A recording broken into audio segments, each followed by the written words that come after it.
ඊළඟට වැදගත්ම සිනාරියෝ එක මොකක්ද? ඇපිට් එක ඩිඩක්ට් කරන්නේ කොහොමද? බෝනස් ඊට පස්සේ ලීව් එන්කෑෂ්මන්ට් වගේ අර අපි කියනෝනේ ඒකට ලම්සම් පේමන්ට් කියලා. අපි ටැක්ස් වලදී කියන්නේ ඒ වගේ ඒ පේමන්ට්ස් වලට ලම්සම් පේමන්ට් කියලා.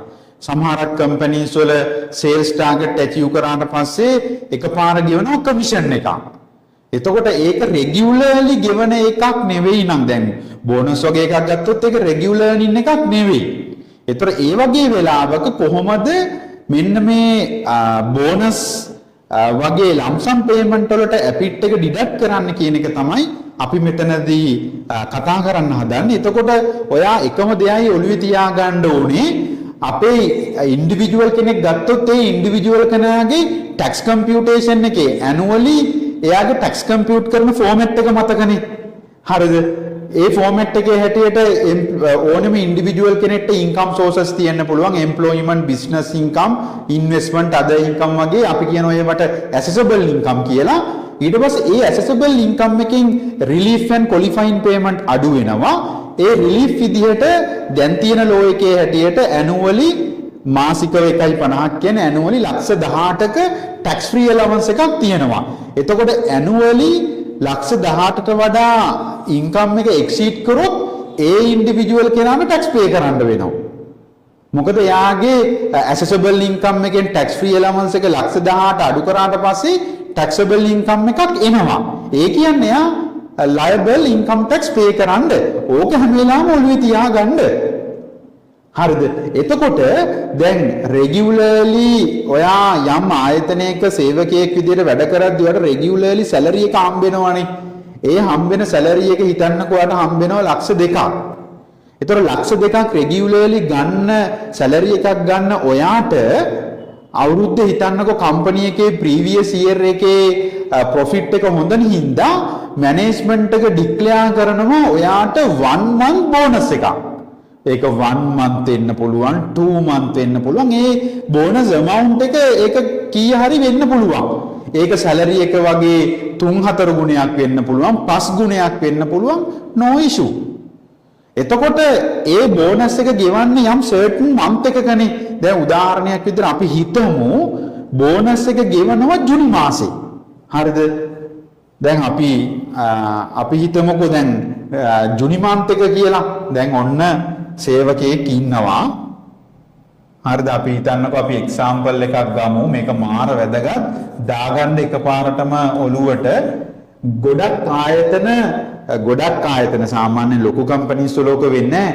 ඔය පොඩි කම්පැනිස් වල මෙන්න මේ වගේ ලම්සම් පේමන්ට් ඒ කියන්නේ බෝනස් ඉන්සෙන්ටිව් වගේ ඒවට ඇපිට් කපන්නේ වැරදි විදිහට. හරි විදියට නෙවෙයි ඇපිට් එක කපන්නේ. හරිද? එතකොට ඔයාට පුළුවන් වෙන්න ඕනේ හරියට මේ ඇපිට් එක කැල්කියුලේට් කරගන්න බෝනස් වගේ දේවල් වලට. හරි. දැන් හිතන්නකෝ මෙහෙම සේවකයෙක් ඉන්නවා සැලරි 1,02,000යි. සැලරි 1,02,000යි. හරිද? එතකොට මෙයාට කම්පැනි එකෙන් කෑෂ් බෙනිෆිට් විතරයි තියෙන්නේ. හරිද? මේ මෙයාගේ monthly gross එක. monthly gross එක. හරිද? මෙයාට ජූන් month එකේ මෙයාට salary එක වගේ දෙගුණයක් හම්බ වෙනවා බෝනස් එකක්. හරිද? ඒ කියන්නේ මෙයාගේ බෝනස් amount එක කීයද? ලක්ෂ 4යි. මේ ජූන් month එකේ හම්බෙන්නේ මෙන්න බෝනස් එක. හරිද? දැන් එහෙනම් මොකුත් හිතන්න එපා. ඔයා annually හරිද? මේ දැන් අවුරුද්ද ඉවරයි කියලා හිතන්නකෝ. දැන් අපි මේ අපි 2025-2026 year of assessment එක ගැන අපි ඉන්නේ දැන් 2025-2026 කියලා හිතන්න. අපි ඉන්නේ කොහොමද 2025-2026 නේ? අවුරුද්ද ඉවරයි කියලාත් හිතන්න දැන්. අවුරුද්ද ඉවරයි කියලා හිතලා මෙයාගේ annual tax computation එක කරන්න දැන්. මෙයාට ලක්ෂ 2ක regular salary එකක් තිබිලා තියෙනවා, bonus එකකුත් හම්බෙලා තියෙනවා. හරි, ඒ අනුව මෙයාගේ annual මට කියන්න annual tax එක ටක් ගාලා calculate කරලා. දැන් ඔයා හදන්න ඔයා හදලා බලලා ඔයා හදාගන්න මෙයාගේ ඇනුවලි ගත්තොත් ඇනුවල් කැල්කියුලේෂන් එකට දාපුවම මෙයාගේ ඇනුවල් ටැක්ස් එක කීයද? මෙන්න මේ ඇපිට් amount එක බලන්න තමයි අපි රිෆර් කරන්නේ මොකද්ද T10 සර්ටිෆිකේට් එක. හරිද? අපි මේකට තමයි රිෆර් කරන්නේ T10 සර්ටිෆිකේට් එක. එතකොට T10 සර්ටිෆිකේට් එකේදී සර්ටිෆිකේට් එකට දාන්නේ කම්පැනි එක සේවකයාගෙන් ඩිඩක්ට් කරපු ඇපිට් එකනේ. එතකොට කම්පැනි එක කොහොමද දැන් මේ සේවකයාගේ ගත්තොත් එහෙම මෙයාගේ රෙගියුලර් සැලරි එක තියෙනවා ලක්ෂ 2ක්. හරිද? එතකොට කම්පැනි එක රෙගියුලර් සැලරි එකක් මන්ත්ලි ලක්ෂ 2ක් ගත්ත කෙනෙක්ට ජුනි මාසේ බෝනස් දෙකකුත් හම්බෙච්ච කෙනෙක්ට කපපු ඇපිට් එකනේ මේ T10 සර්ටිෆිකේට් එකේ ඩිස්ක්ලෝස් කරන්නේ. එතකොට දැන් ලක්ෂ 2 කියන්නේ රෙගියුලර් සැලරි එකක්. හිතන්නකෝ දැන් ඔය මම කියපු විදිහට මේ සේවකයා ගත්තොත් එහෙම මේ මෙන්න අප්‍රේල් මැයි ජූන් ජූලයි ඕම ගිහිල්ලා next year එකේ මාර්ච් වෙනකම්ම යනවා 2026. එතකොට අප්‍රේල් මාසේ මෙයාගේ රෙගියුලර් earning එකක් තියෙනවා. මෙයාගේ අප්‍රේල් මාසේ රෙගියුලර් earning එකක් තියෙනවා. මැයි මාසෙත් රෙගියුලර් earning එකක් තියෙනවා. හැබැයි ජුනි මාසේ රෙගියුලර් earning එකකට අමතරව තව බෝනස් එකකුත් හම්බෙලා. ඒතර මෙයාට ඇත්තටම ලක්ෂ 6ක් හම්බෙලා ඒ මාසේ. ඊට පස්සේ ජූලයි වල ලක්ෂ 2යි, අනිත් මාසවල එමයි මාර්තු වලත් ලක්ෂ 2යි. හරිද? එතකොට මෙයාගේ රෙගියුලර් earnings total එක කීයක් තියෙනවද? රෙගියුලර් earning total එක කීයක් තියෙනවද? රෙගියුලර් earning total එක තියෙනවා ලක්ෂ 2 ගාන 12ක් කියන්නේ ලක්ෂ 24ක්. හරිද? මෙයාගේ රෙගියුලර් earning total එක තියෙනවා ලක්ෂ 24ක්. රෙගියුලර් earning total එක තියෙනවා ලක්ෂ 24ක්. ඊට පස්සේ ලක්ෂ 4ක බෝනස් එකකුත් තියෙනවා. ලක්ෂ 4ක බෝනස් එකකුත් තියෙනවා. එතකොට එහෙම තමයි මෙයාගේ මේ ලක්ෂ 28 ආවේ. හරිද? එතකොට මතක තියාගන්න. එතකොට දැන් අපිට තියෙන ප්‍රශ්නේ මේ එක මාසවල කපන ඇපිට් amount එක කීයද කියන එකනේ. එතකොට දැන් මේ රෙගියුලර් earnings ලක්ෂ 2කට අමතරව යනවනේ බෝනස් එකක්. එතකොට අපිට ඕනේ කීයද ඇපිට් කියන එකනේ. හරිද? එතකොට අප්‍රේල් මාසේ කපන ඇපිට් එක කොහොමද හොයන්නේ? අප්‍රේල් තියෙන්නේ මෙයාට රෙගියුලර් earning එකක් විතරයි. ඒතර ලක්ෂ 2. ඒතර ඒ ලක්ෂ 2ට අපි ඇප්ලයි කරනවා. අපි කිව්ව රෙගියුලර් earnings තියෙන අවස්ථාවක ඒකට ඇප්ලයි කරන්න ඕනේ මොකද්ද? ටේබල් 1 එක. ඒතර අපි ලක්ෂ 2කට ටේබල් 1 ඇප්ලයි කරනවා. ලක්ෂ 2කට ටේබල් 1 ඇප්ලයි කරනවා.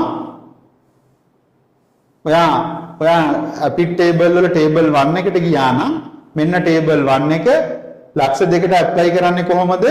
සැලරි එක 100ට 6න් වැඩි කරා රුපියල් 9000ක් අඩු කරා. ඔන්න ටේබල් 1 එක ඇප්ලයි කරා රෙගියුලර් earnings වලට. එතකොට ලක්ෂ 2කට 100ට 6ක් කියලා කියන්නේ ලක්ෂ 2කට 100ට 6ක් කියලා කියන්නේ ලක්ෂ 2 වැඩි කිරීම 100ට 6යි. එතන එනවා රුපියල් 12000යි. අඩු කරනවා 9000ක්. ඒ අනුව රෙගියුලර් earnings වලට මෙයා ගෙවනවා රුපියල් 3000ක්. ඇපිට් එක රෙගියුලර් earnings වලට ගෙවනවා රුපියල් 3000ක්. ඒක තේරුණාද? එතකොට මෙන්න මේ රෙගියුලර් earnings වලට ඇපිට් එක හැම මාසෙම මෙයා ගෙවනවා කීයක්ද? 3000ක්. එතකොට අප්‍රේල් මාසේ රුපියල් 3000ක් ගෙවනවා රෙගියුලර් earnings වලට. මැයි ගෙවනවා, ජූනි ගෙවනවා. එතකොට මෙයාගේ රෙගියුලර් earnings වලට දිගටම යනවා ලබන අවුරුද්දේ මාර්තු වෙනකන් රුපියල් 3000ක්. ඒ අනුව රෙගියුලර් earnings වලට අවුරුද්දේ total profit එක කීයද? 3000ව 12. හරිද? රුපියල් 36000යි. එහෙනම් රෙගියුලර් earnings වලට profit එක කියන එක දැන් පැහැදිලිනේ. එතන මොන හරි doubt එකක් තියෙනවද ඔයාලට රෙගියුලර් earnings වලට profit එක? ඔන්න දැන් ඒක එව්වා. හරිද? හැබැයි ප්‍රශ්නේ තියෙන්නේ මේ පුද්ගලයාට මේ ජුනි මාසේ හම්බෙන ලක්ෂ 4ක බෝනස් එකක්. එතකොට ඔයාට දැන් ගැටලුවක් එනවා මේ ජුනි මාසෙට එතකොට දැන් ඔයාලට ඩවුට් එකක්. ලක්ෂ 6ෙම ටේබල් 1 එකට දැම්මොත් වෙන්නේ මොකද්ද? මේ ටේබල් 2 එකේ කියනවා මෙන්න මේ EGAR කියලා එකක් හොයාගන්න. EGAR කියන estimated gross aggregate remuneration. ඒතර මේක හොයන්න මෙන්න මෙහෙම. හරිද? මේ EGA හොඳට මතක තියාගන්න මේ EGAR කියන ෆිගර් එක හොයාගන්න ඕනේ ලම්සම් පේමන්ට් එකක් ගෙවන වෙලාවක. ඒක බෝනස් වෙන්න පුළුවන්, ඒක කමිෂන් වෙන්න පුළුවන්, සැලරි ඇරියස් එකක් වෙන්න පුළුවන්, whatever it is you need to calculate EGAR, estimated gross aggregate remuneration. ඒතර මේ EGAR කියන්නේ මම හරි සරලව කියන්නම්. මේකෙදි හොයන්නේ දැන් මේ සේවකයාට රෙගියුලර් earning උත් තියෙනවා ලම්සම් පේමන්ට් උත් තියෙනවා. දැන් අපි මේ EGAR කියන එක කැල්කියුලේට් කරන්න ඕනේ ලම්සම් පේමන්ට් එකක් ගෙවන අවස්ථාවක පමණයි. අවුරුද්දට ලම්සම් පේමන්ට් එකක් වෙන්න පුළුවන්, දෙකක් වෙන්න පුළුවන්, තුනක් වෙන්න පුළුවන්. ඒ හැම අවස්ථාවෙම මේ EGAR කියන ෆිගර් එක කැල්කියුලේට් කරගන්න ඕනේ. ගත්ත එක්සැම්පල් එකේ හැටියට බෝනස් එක ගෙවන්නේ ජුනි මන්ත් එකේ. එහෙනම් ජුනි මන්ත් එකේදී මේ සේවකයාගේ EGAR ෆිගර් එක කැල්කියුලේට් කරන්න ඕනේ. මේ කැල්කියුලේෂන් මේ EGAR කියන කැල්කියුලේෂන් එකේ අදහස දැන් අපි ඉන්නේ ජුනි මන්ත් එකේ කියලා හිතන්න. දැන් ඇත්තනේ දැන් අපි ඉන්නේ ජුනි මන්ත් එකේ. දැන් ඔයා කම්පැනි ඇකවුන්ටන්ට් සේවකයන්ට බෝනස් එකක් ගෙවනවා. දැන් ඔයා ජුනි මන්ත් එකේ තමයි දැන් ඉන්නේ. ඒතර ජුනි මන්ත් එකේ සැලරි එක ගෙවද්දී ඔයා දැන් ඩිසයිඩ් කරන්න ඕනේ මම බෝනස් එකට ඇපිට් එක කීයක් කපනවද? එහෙනම් ජුනි මන්ත් එකේ නේ දැන් ඔයා මේ බෝනස් එක ගෙවන මන්ත් එකේදීනේ මේක කැල්කියුලේට් කරන්නේ. එතකොට මේ EGAR එක කැල්කියුලේට් කරද්දී ඔයා කම්පැනි එකේ ඉන්න හැම සේවකයාගෙම දැනට ගෙවපු ඉන්කම් එක කීයද?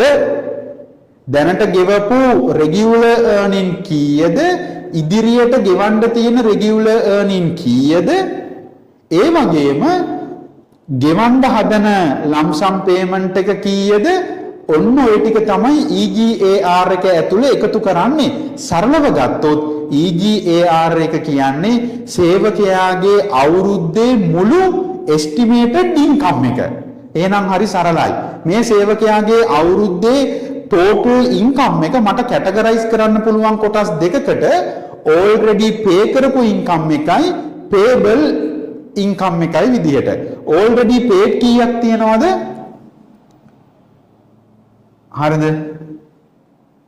earnings මම කෙටි කරලා කියන්නේ earnings already paid. දැන් මේ සේවකයාගේ regular earnings ලක්ෂ 2යිනේ. හරිද? එතකොට ලක්ෂ 2 ගානේ මෙයා දැන් 3ක් ගෙවලා තියෙනවා. එහෙනම් paid ඒවා තියෙනවා. මේ paid ඒවා කියන්නේ තියෙනවද ලක්ෂ 6යි. regular earnings already paid මතක තියාගන්න මේ paid කියන එක ගන්නේ current month එකත් ඇතුළුව. අපි බෝනස් එක ගෙවන්නේ ජුනි නම් ජුනි month එකත් ඇතුළුව already pay කරපු ගාන. already pay කරපු ගාන තාම ගෙවලා නැති වෙන්න පුළුවන් current month එකේ. හැබැයි current month එකත් confirm නේ. figure එක confirm නේ. ඒක නිසා ලක්ෂ 2 කියන එක confirm. ඒක නිසා ඒකත් අපි consider කරන්නේ paid විදියට. ඒකතර ලක්ෂ 2 ඒවා 3යි. ලක්ෂ 6යි. එතකොට estimated earnings, regular earnings, payable. එතකොට මේ සේවකයා ඉදිරි අවුරුද්ද ඉතුරු මාස ටිකක් හිටියොත් හරිද? මෙයාට තව කීයක් අනිවාර්යෙන් ගෙවන්න වෙනවද? ලක්ෂ 2ේව 9ක්. ඒ කියන්නේ කීයද? ලක්ෂ 18යි.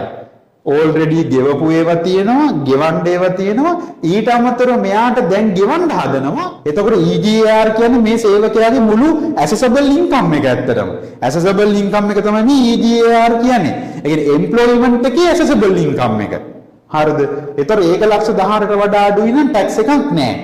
ඊට පස්සේ ලක්ෂ 18ත් ලක්ෂ 28ත් අතර නම් මෙන්න calculation විදිහක් දීලා තියෙනවා. ලක්ෂ 28ත් 33ත් අතර නම් දීලා තියෙනවා. 33ත් 38ත් නම් දීලා තියෙනවා. ඊට පස්සේ 38ත් 43ත් නම් දීලා තියෙනවා. EGAR එක 43 පනිනවා නම් මෙන්න දීලා තියෙනවා. මෙන්න මේක තමයි APIT amount එක. මෙන්න මේ ෆෝමියුලා එකට දාපුවාම එන amount එක තමයි lump sum payment එකේ APIT amount එක. හරිද? මේ තියෙන amount of tax deductible. මෙන්න මේ ෆෝමියුලා එකෙන් එන ගාන තමයි අර lump sum payment එකේ APIT එක වෙන්නේ. දැන් අපි example එකෙන්ම බලමු. අපි calculate කරගත්ත EGAR එක කීයද? අපි calculate කරගත්ත EGAR එක ලක්ෂ 28යි. එහෙනම් ලක්ෂ 28 ගිහින් දාන්න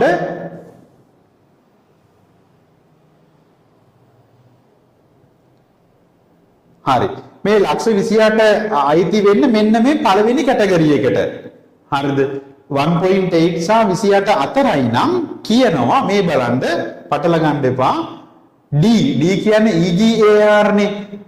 අර estimated earning එක 100%න් වැඩි කරන්නලු. වැඩි කරලා ඒකෙන් අඩු කරන්නලු 1,08,000කුයි. මේ ෆිගර් එක constant ගානක්.